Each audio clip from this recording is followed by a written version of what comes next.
Once upon a time, in an ancient kingdom veiled in mist and memory, there lived a king whose wisdom was known across all lands. He ruled with fairness and grace, and among his many treasures, none were dearer to him than his youngest daughter. The princess was fair beyond words, her eyes like morning stars, her voice soft as the song of a nightingale in spring. Each dawn, she wandered through the royal gardens, where roses blushed and fountains sang their crystal tunes. There, beneath an old lime tree, lay a deep well whose waters gleamed like glass under the golden sun.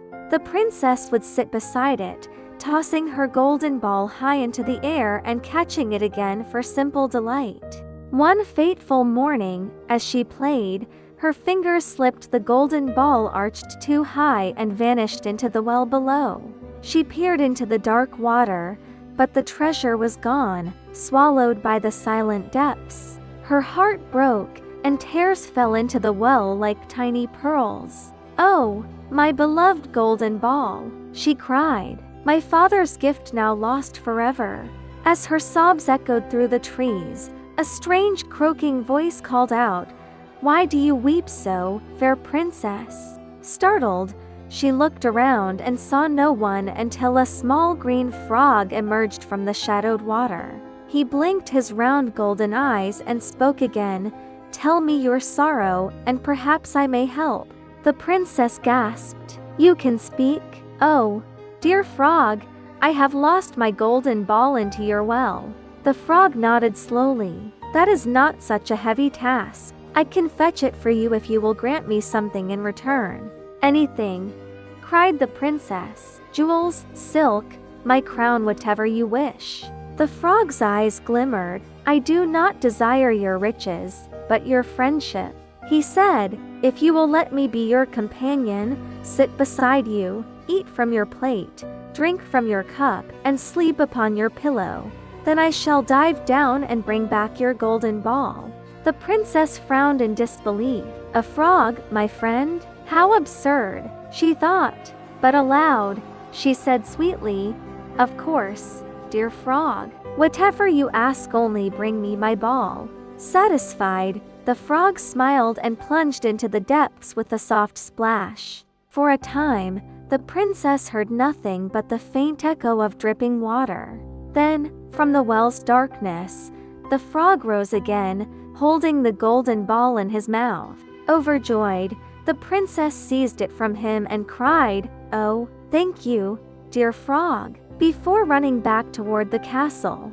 "Wait, wait, take me with you," croaked the frog desperately, but her laughter faded in the distance, and he was left alone by the well's edge. The frog sighed, gazing at the rippling surface where her reflection had once danced. "Promises made in haste," he murmured, "are often forgotten with the setting sun." Night descended, and the stars watched silently as the frog waited, patient and still. Back in the castle, the princess dined with her father, her golden ball gleaming beside her plate. She thought of the frog only once, with a small laugh, then dismissed him from her mind. But as the moon climbed high, a soft knock echoed upon the grand oak doors. Knock, knock. The sound came again, steady and strange. The servants looked at each other in confusion, until a croaky voice called out from beyond the door. "Open the door, fair princess. Do you not remember what you promised beside the cool well?" The princess froze, her spoon clattering upon her plate. Her father, the king, looked up from his meal. "My child, what is the matter?" she whispered. "It is a frog, father. He claims I made him a promise." The king frowned gently. "Did you give your word?" "Yes, but I did not think he would come," she cried. "My daughter," said the king with solemn grace, "a promise is sacred, whether made to a man or a frog." Reluctantly, she rose and opened the great door. There, upon the marble threshold, sat the small green frog, looking up with hopeful eyes. He bowed slightly. "Good evening, princess. I have come for the companionship you offered." The servants gasped, but the king nodded. "Let him in," And so, the frog hopped across the shining floor, flip, flap, flip, flap, until he reached the royal table. "Lift me up," he said softly, "that I may dine beside you, as you promised." With trembling hands, the princess lifted him onto the edge of her golden plate. He ate politely, taking tiny bites, while she turned her face away in disgust. But as she turned to leave, the frog croaked again, his voice echoing with a strange sadness. "Wait, princess," he said. "What of your promise? You vowed to take me with you, to let me eat from your plate and sleep upon your pillow." The princess froze for a moment, her heart trembling with guilt. But she was a princess, proud and fearful of ridicule. "What nonsense!" she murmured under her breath. "A frog cannot dine at my table or sleep beside me." And without another word, she gathered her skirts and ran up the marble steps toward the castle gates. Behind her, the frog called out once more, "Princess, wait for me. You gave your word." But his cries were swallowed by the gentle murmur of the forest and the hum of the evening breeze. He sat alone by the well, his golden eyes dim with sorrow, the water rippling faintly with the reflection of the setting sun. Far away, the castle glowed in the distance, its towers gilded by dusk, its windows glittering like diamonds. Within its walls, laughter and music began to fill the halls as the royal family gathered for supper. The princess sat quietly at the long oak table, her golden ball beside her, polished and perfect once more. Her father, the king, noticed her silence. "My dear, what troubles you? You seem not yourself this evening." The princess forced a smile. "It is nothing, father," she replied. "I was only startled by something in the forest." The king nodded, satisfied, and the feast continued. But the princess's heart beat faster with each passing minute. For outside the castle gate, in the cool night air, came the soft sound of webbed feet slapping against stone. Step by step, hop by hop, the frog made his way across the courtyard, following the light that shone from her chamber. He was tired, cold, and weary, yet the memory of her promise kept his heart warm. At last he reached the great wooden door and, with all his might, knocked 3 times. Knock, knock, knock. The sound echoed through the marble hall. Servants looked around in confusion. The princess turned pale. Her spoon fell from her hand, clattering against the silver plate. Again came the knock, knock, knock, knock. Then a soft croaking voice called out, "Princess, open the door. It is I, your friend from the well." The king frowned and turned toward her. "What is this? Who speaks so strangely at our gate?" The princess stammered, It is only a frog, father. I made a foolish promise to him." "A promise?" the king said sternly. "And what sort of promise does a princess make to a frog?" Her voice trembled as she explained everything: the golden ball, the well, and the frog's help. When she had finished, the king said, "My daughter, a promise, no matter to whom it is made, must be kept." "But father," she pleaded, "he is only a frog. I cannot." "Enough," said the king. "If he helped you in your time of need, then you shall keep your word. Go and open the door." With trembling hands, the princess rose from her chair and walked slowly toward the entrance. The frog was waiting there, damp and shivering, his small eyes gleaming in the torchlight. When he saw her, he smiled faintly. "Good evening, princess. You have not forgotten me, have you?" She sighed, then turned her head aside. "Come in," she said softly. "My father commands it." And so the frog hopped inside, leaving small wet prints upon the gleaming marble floor. The servants whispered among themselves, unable to believe their eyes. He followed the princess to the dining hall, where the king watched in quiet approval. When they reached the table, the frog looked up at her and said, "Lift me up beside you, princess, as you promised." Her face turned crimson with shame, but under her father's gaze, she obeyed. He sat upon the golden plate before her, his green skin glistening beneath the candlelight. Then he said, "Now push your plate nearer, that I may eat from it as you swore you would." With trembling fingers, she did as he asked, and the frog dipped his mouth into the royal stew. The princess could barely swallow a bite. Her stomach churned at the sight. The frog, however, ate heartily and thanked her with every spoonful. When the meal was over, he said gently, "Now take me to your chamber, for you also promised me your pillow." The princess's eyes widened in horror. "That I cannot do." But the king spoke gravely, "My daughter, he who helps you deserves your kindness. You shall keep your promise." Tears filled her eyes, but she bowed her head. "As you wish, father." And so she lifted the small creature in her hands, his skin cool and slick, and carried him up the grand staircase. The candles flickered as she passed, and the frog whispered softly, "Fear not, dear princess. Not all is as it seems." The princess pushed open the door to her chamber, its hinges sighing softly like a weary song. The moonlight spilled through the tall windows, painting silver ribbons across her golden bed. She set the frog down upon the velvet cushion near her pillow, trying not to look at him. He gazed up at her with gentle eyes and said, "Thank you, dear princess. You have shown me mercy."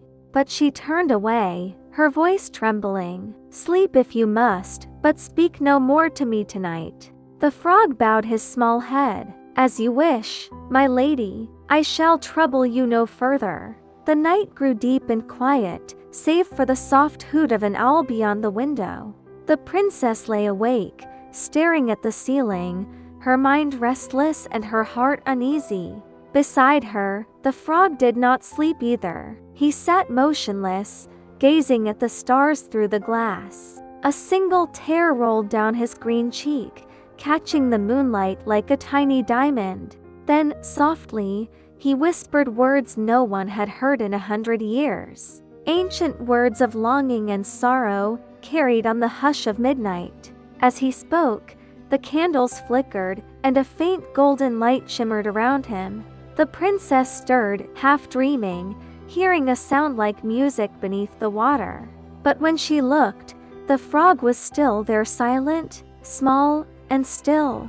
The next morning, the sun rose bright over the kingdom, and birds sang at her window. The princess awoke to find the frog sitting politely upon the windowsill, waiting. "Good morning, princess," he said cheerfully. "The dawn is lovely today." She frowned and groaned. "Must you speak so early?"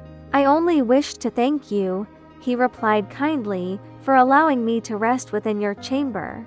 The princess sighed and rose from bed, determined to end this strange arrangement. "You have rested, you have eaten," she said firmly. "Now return to your well and trouble me no more." But the frog looked at her, his golden eyes full of sorrow. "Have I offended you, princess?" She hesitated, feeling a pang of guilt, but pride held her tongue. "It is unseemly," she muttered, "for one of my station to share company with a creature of the mud." The frog bowed his head. "Forgive me, then. I shall go where I am wanted." And with that, he hopped to the floor and made his slow way toward the door. Something inside her stirred a strange ache she did not understand. "Wait," she called softly, almost without meaning to. The frog stopped and turned. "Yes, my lady?" Her voice softened. "You may stay, if you wish, but speak little, and do not leap upon my things." A faint smile crossed his face. "I shall be as quiet as the shadow of the moon." And so it was that days passed, and the frog remained in her chamber. He sat upon her windowsill during the day, watching the clouds drift across the sky. At night, he rested upon his small velvet cushion, never asking for more than she allowed. Slowly, the princess began to grow accustomed to his company. She found herself speaking aloud, forgetting that she spoke to a frog.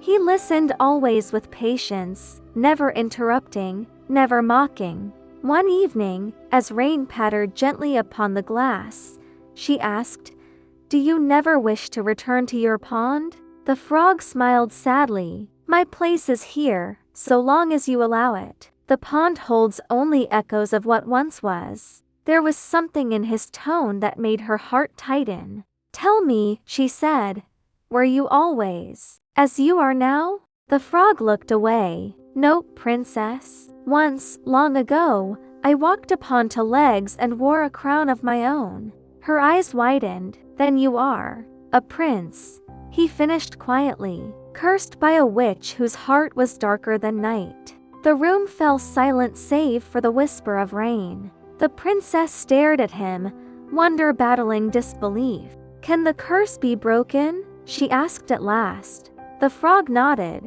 Only by a promise freely kept, and a heart that learns to see beyond appearances. Her voice softened. And if such a heart were found, then, said the frog, the spell would shatter, and truth would shine brighter than gold. The princess said nothing, but in her eyes, something new began to stir, a glimmer of compassion. That night, as she lay awake, she thought of his words again and again. And for the first time, the sound of his soft croak brought her comfort instead of disgust. Days turned into weeks, and the strange friendship deepened like a secret garden unseen by the world. One morning, the king himself visited her chamber and found her reading aloud to the frog. He smiled quietly, for he saw kindness blooming in his daughter's heart where once had been only vanity. But fate had yet another test to give. That night, a storm rose over the kingdom, fierce winds, crashing thunder, and rain like sheets of silver. The princess awoke to the sound of the frog crying out in pain. She rushed to his side and saw him trembling, his small body glowing faintly gold. Do not fear, he gasped. The curse is shifting. The candles flickered wildly, and a soft wind swirled through the room though every window was closed. Tell me what to do, she cried. How can I help you? Do not pity me, he whispered. Only remember your promise and trust what your heart knows. Then the light faded, and the frog grew still. Tears filled the princess's eyes. She gathered him gently and held him close. Oh, little frog, she wept, forgive me. You are worth more than I ever knew. Her tears fell upon his brow, 1, 2, 3, shining like pearls in the dim candlelight. Then, with a shimmer and a rush of warm air, the frog vanished from her hands. Before her stood a young man, tall and noble, dressed in garments of gold and green. His eyes, though human now, held the same gentle kindness she had come to know. The princess gasped, her heart racing with awe and joy. He bowed low before her and said, "You have freed me, princess, not by magic, but by mercy." She could not speak. Tears sparkled on her lashes as the storm outside began to fade. "Come morning," he said softly, "your kindness shall be known throughout the land." And so they stood together as the first light of dawn painted the sky in gold. The curse was broken, but a new story had only just begun. For in the days that followed, the prince spoke often of his lost kingdom far beyond the forest. He told of a wicked sorceress who had envied his family's joy and cast him into darkness. Yet even through the years as a frog, he had never forgotten the light of hope. And now, in her eyes, he had found it once again. And though she had promised the frog her companionship, her heart still whispered that she had made a foolish bargain. That night, the golden moon floated over the castle, and the princess sat by her window, lost in thought. Suddenly, there came a faint tapping at the great oak door below, followed by a low croak. "Open the door, my princess," called a tiny voice. "Do you not remember your promise by the well?" Her heart leapt in fright. She had hoped foolishly that the frog had forgotten, but the sound came again, louder now, echoing through the marble halls. The king himself heard it and asked, "My daughter, what troubles you so?" And trembling, she told her father everything of the well, the golden ball, and the frog who had helped her. The king frowned but said gently, "A promise is a promise, my dear. Go and open the door." With reluctant steps, the princess obeyed, and there sat the frog, glistening in the torchlight. He bowed low, as though he were a knight of noble birth. "Good evening, my princess," he croaked. "You promised I might dine with you and sleep upon your golden pillow. May I come in?" The princess shuddered, but her father's gaze was firm. "Keep your word, child," said the king. So she led the frog to the dining table, though her hands trembled as she set him upon a velvet cushion. As the servants served supper, the frog sat beside her plate, blinking his bright eyes with curious delight. He ate from her golden dish, and though she could hardly touch her food, she dared not speak against him. When the meal was done, he looked up and said softly, "Now, princess, let us go to your chamber." Her cheeks flushed crimson, but again, the king reminded her, "A royal word is sacred." So she carried the frog to her chamber, where moonlight bathed the silken bed. He looked up at her and whispered, "Place me upon your pillow, dear princess." Disgusted and angry, she turned away, muttering, "You are nothing but a cold, wet creature." The frog's voice trembled. "Do you not remember what you promised? Please, one kindness more." In her frustration, she snatched him up and hurled him against the wall. "Now you shall have peace, you horrid little thing," she cried. But the moment he struck the wall, a flash of golden light filled the room. Before her eyes, the frog transformed, his green skin melted away, and in his place stood a young prince. He was tall and handsome, dressed in a tunic woven of starlight and gold. The princess gasped. "Who are you?" she whispered. He bowed deeply. "A prince, once cursed by a wicked witch to live as a frog until a princess would keep her promise. By your kindness, even unwilling, you have broken the spell." Tears filled the princess's eyes, for she saw now that true nobility lay not in birth, but in honor. The prince smiled gently. "Will you forgive me for frightening you, my lady?" She nodded, her voice soft as silk. "And will you forgive me for my cruelty?" He took her hand. "All is forgiven, for love often begins in misunderstanding."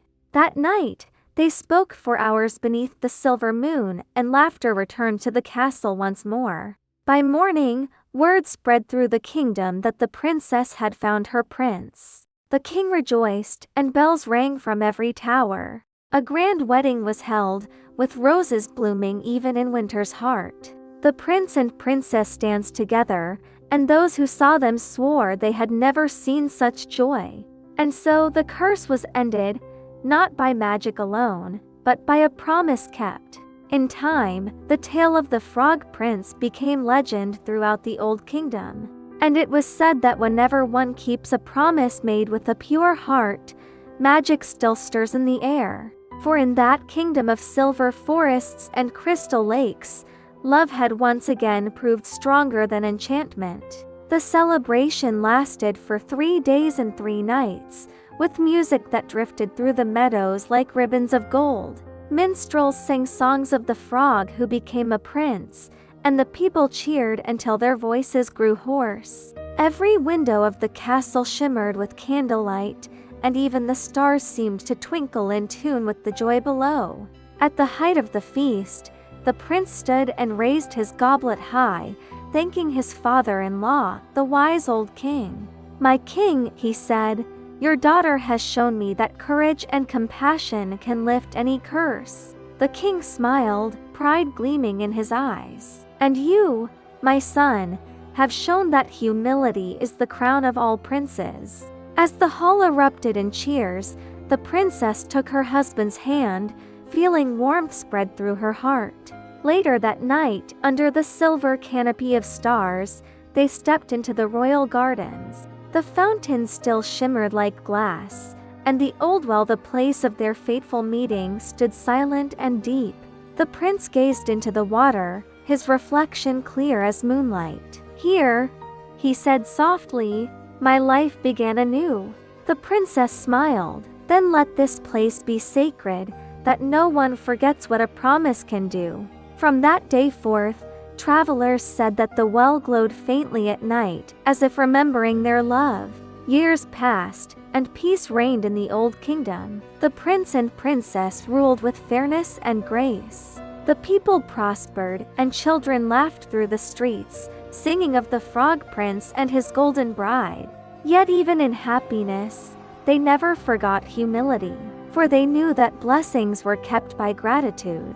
One spring morning, a golden carriage appeared at the castle gates, drawn by 6 white horses. A messenger stepped out, clad in emerald green, bearing the royal seal of a faraway land. He bowed low before the prince and said, "My lord, your old companion, Iron Heinrich, sends word."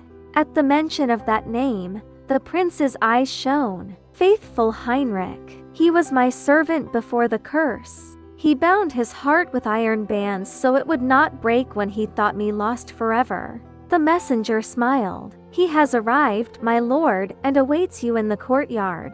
The prince hurried down the marble stairs, his cloak fluttering behind him like a banner of dawn. There stood Heinrich, tall and strong, tears shining in his eyes like morning dew. "My master," cried Heinrich, "you live! My heart can finally be free." As he spoke, 3 loud cracks echoed through the courtyard, the sound of the iron bands snapping apart. The prince embraced him. "Faithful Heinrich, no treasure could match your loyalty." Heinrich smiled through tears. "To serve you again, my prince, is joy enough for a lifetime." Together they entered the golden carriage, the princess beside them, as trumpets sang in the distance. They traveled through villages adorned with garlands, where people knelt as the royal coach passed by. Everywhere they went, they were greeted not as rulers, but as symbols of hope and faith. In a small village, a young girl curtsied and offered the princess a lily. "For your kindness," she said. The princess accepted the flower with a smile, tucking it into her hair. "And for your courage," she whispered back. When they returned to the castle, a feast awaited, grander than any before. Golden banners fluttered from every tower, and doves were released into the twilight sky. The prince raised his hand and said, "Let this day remind all hearts that love fulfills every vow." The people cheered, their voices rising like waves beneath the moonlit heavens. And when the last candle flickered low, the prince and princess stood once more at the old well. They gazed into its depths, now calm and clear, and the prince said, "Do you hear that?"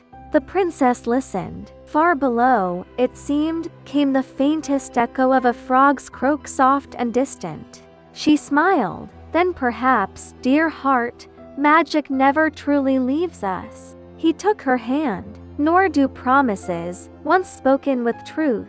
The wind stirred the leaves, and the stars above seemed to shimmer brighter, as though blessing their words. And in that moment, the tale of the Frog Prince was sealed forever, not as legend, but as living memory. For in every heart that keeps its promise, the old kingdom still lives.